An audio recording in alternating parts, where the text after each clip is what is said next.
যখন আমরা পাথরের সাথে কথা বলি, কেন মাতৃ সেবায় দেখবেন বহু কেউ তারা সাধনার জগতে তার সাথে ব্যাখ্যা দিতেন আর তার সাথে আত্মাবৃত্তি জুড়ে থাকতেন, যেন অন্তর হৃদয়টা তার সাথে জুড়ে থাকতেন। কিন্তু কখনোই যেটা আজকে বাস্তবে আমাদের জীবনে কখনো দুর্ঘটনা হয়, আর সেক্ষেত্রে একটা দুর্ঘটনা ব্রেনের উপরে আঘাত লাগলে তাকে আমরা জাগাতে যাই, কিন্তু কখনো বিফল হয়ে পড়ি এবং সফলের পরিণাম আমাদের জীবনে হয়তো আশার আলো দেখতে থাকি, কিন্তু দেখতে দেখতে আমরা বিফলের পথ হুড়ে পড়ি। এরম ধর্মের মাঝে আমরা যখন একটা পাথরের সাথে কথা বলতে থাকি, সেই পাথরটিকে জাগাতে জাগাতে সময় পারাপার হয়ে যায়, কেন তার আত্মাবৃদ্ধির সাথে এই আত্মাবৃদ্ধি বসে যাওয়া সেটা বহু কঠিন লড়াই হয়। আর সেই লড়াইটা সর্বক্ষেত্রে জয়ী হওয়া যায় না। দেখবেন কখনো আমরা দাম্পত্য জীবন একটা ব্রেনের মধ্যে আঘাত পড়ে গেল, সেই আঘাতটা আপনাকে ফিরিয়ে আনতে সময় লাগবে। কারণ যখন আপনি একটা দুর্ঘটনার মাঝে গেলেন, সেখানে বড় ধরনের আপনার ব্রেনের মধ্যে আঘাত লাগলেন, হয়তো লাগলেন তিনি বুঝলেন না, হয়তো তিনি যখন কোনো হসপিটালে গেলেন, তারা অর্থ সঞ্চয়ের জন্য তারা সেগুলো তাদের করণীয় কাজ তারা করে যাচ্ছেন, এবং আপনি অর্থ সঞ্চয় হয়তো করে বিলিংও করে দিলেন। কিছু অর্থ আপনি সঞ্চয় করলেন, আবার বিলিং হলেন। এগুলো দানপত্য জীবনে। আর দানপত্য জীবনে আমরা এই ধর্মের সাথে জুড়ে থাকি। কিছু কিছু সমাজের মানুষ আছে দেখবেন একটু ধর্মের সাথে জুড়ে থাকে, আর কিছু দেখবেন সাধক যারা মাতৃসেবার আবির্ভাবে তারা কিন্তু সাধনা জগতে তাদের সাথে আত্মাভিত্তি মিশিয়ে রাখে। তাদের চলার পথটা সবসময় মাতৃ করে তারা চলার পথ এগিয়ে যায়, তারা কখনোই পেছোয় না। পাশে যাই থাকুক না কেন, যেন মাতৃ রক্ষা করছে, গুরু রক্ষা করছে। তাদের পথে হয়তো কোনো দুর্ঘটনা এলেন, সেটা হয়তো মনুষ্য জন্মে, কিন্তু মা তাকে রুখে দেয়।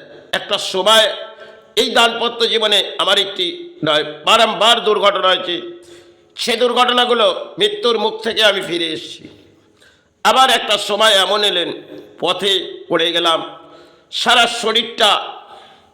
সেদিন এক অদ্ভুত দিন ছিলেন। আমি জানতাম যে সমস্ত ধর্মের প্রচারটা আমি করে যাচ্ছি, এই প্রচারের পর আমার শেষ অংশ। তখন আমি প্রশাসন দরজায় গিয়ে একটি চিঠি দিলাম, খেতেটা জানতাম যে ওরা ফেলে দেবে, কারণ এরা অর্থে ছাড়া আর কিছু চেনে না। তবুও আমি দেখলাম যদি পথে কোনো দুর্ঘটনা হয়ে যায়, তাহলে এনারা হয়তো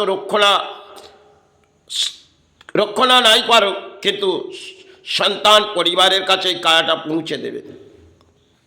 কিন্তু সেক্ষেত্রে যা দেখলাম, তার বেশ কিছু সময় চিঠিটা দেওয়ার পর আমি পড়ে গেলাম, এবং পড়ে যাওয়ার পর ব্রেনের ওপরে বড় ধরনের আঘাত গেলেন, এবং পিজি হসপিটাল থেকে বহু হসপিটাল গেলাম।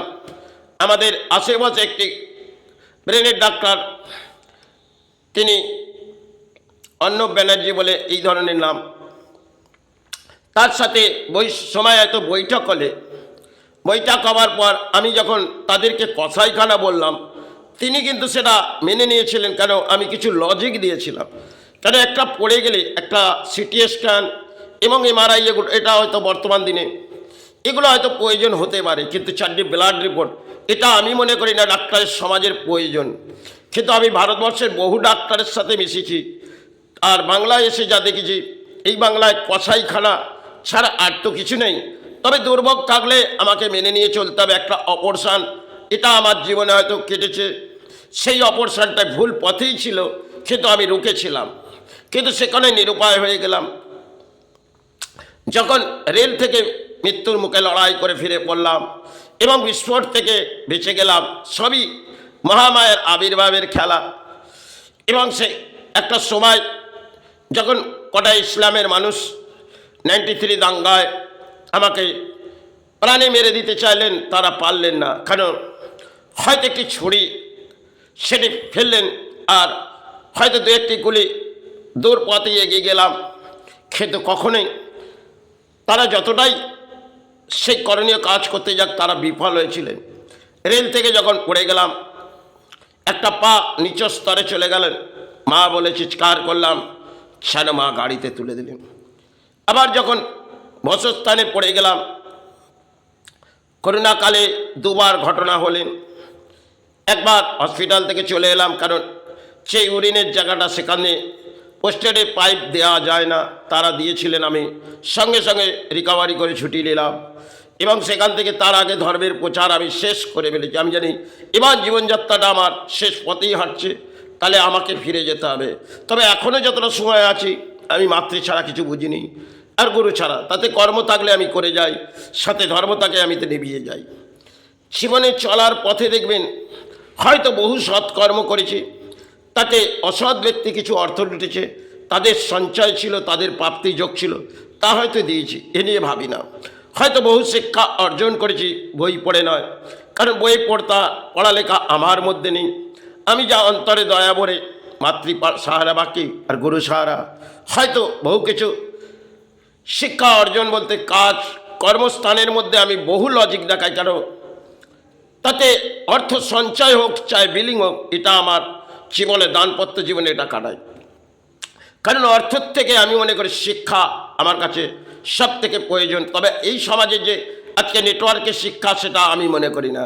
আমি কর্ম নিয়ে শিক্ষা অর্জন করি, বহু কর্মের লড়াই করি, কখনো বিফল হয়, কিন্তু আবার বিফল থেকে আমি সফলে আসি।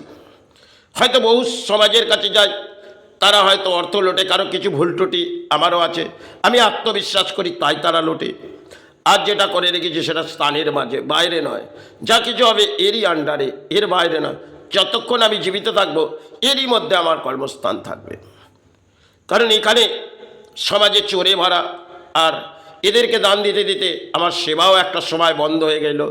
তাই সেটা হয়তো মায়ের অপূর্ব নীলা যে আমি আজও বেঁচে আছি, এবং তবুও জানিয়ে যাচ্ছি মা যাতে এতটা সময় পারাপার করেছে এবং কায়াটার মুক্তি দিক, এটা কামনা করি। সর্বসময় আমি এটাই কামনা করি, আজ আছি কাল শ্রীচরণে। যদি চলে যেতে পারি, ফিরে তো আর আসবো না, এবং এই মানুষ্য জন্মে যা পেয়েছি তা হয়তো জীবনে কিছু দান করেছি। হয়তো অর্থ গরিব মানুষকে দান করতে পারিনি, কারণ অর্থের পূজারীগুলো কিছু দান কেড়ে নিয়েছে, তাদের প্রাপ্তি যোগ। তাই যতটুকুন পেরেছি মায়ের চরণ ভরেছি আর গুরুচরণ, এটাই আমার দানপত্র জীবন ছিল। হয়তো সন্তান পরিবার নিয়ে কাটিয়েছি, এটা দানপত্র জীবনে ছিল। হয়তো সুখের ছায়া জীবনে আসেনি, আর চাইও না, কারণ দুঃখের ছায়ার মাঝে যখন জীবনটা কাটিয়ে দিয়েছি, সুখ এলো কি না এলো এ নিয়ে আর মনে কোনো বেদনা নেই, আর মনে কোনো আশাও থাকে না। জীবন যাত্রার মাঝে হয়তো বহু লড়াই করেছি, হয়তো কখনো ভেঙে পড়িনি, কারণ একটা সময় ভাবতাম সে যা কিছু ঘটছে এটা প্রকৃতির খেলা, আর প্রকৃতিতে আমায় কাটাতে হবে।